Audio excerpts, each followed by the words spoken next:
TikTokers Yuni mantan polwan Sulteng dibawa ke RSJ Solo imbas buat konten teriak-teriak. Viral sosok Yuni mantan polwan asal Donggala, Sulawesi Tengah. Yuni dibawa warga ke RSJ di Solo karena diduga sering teriak-teriak di kosan saat membuat konten.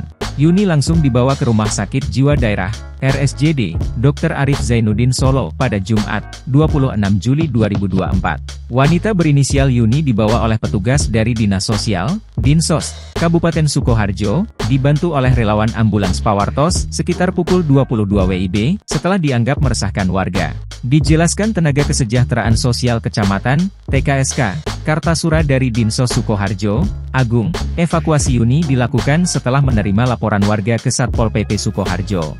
Yang bersangkutan sudah meresahkan karena sering membuat konten sambil berteriak-teriak.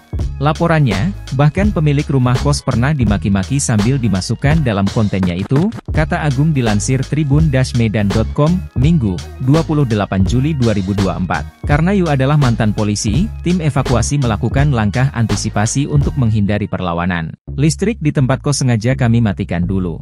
Saat aliran listrik padam, dia keluar untuk mencari tahu penyebabnya dengan melihat meteran listrik di luar kamar kos.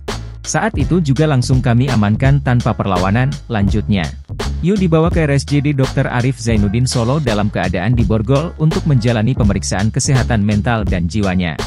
Langkah ini diambil untuk memastikan keamanan dan kenyamanan warga sekitar, serta memberikan penanganan yang tepat bagi Yu sesuai kondisi kesehatannya.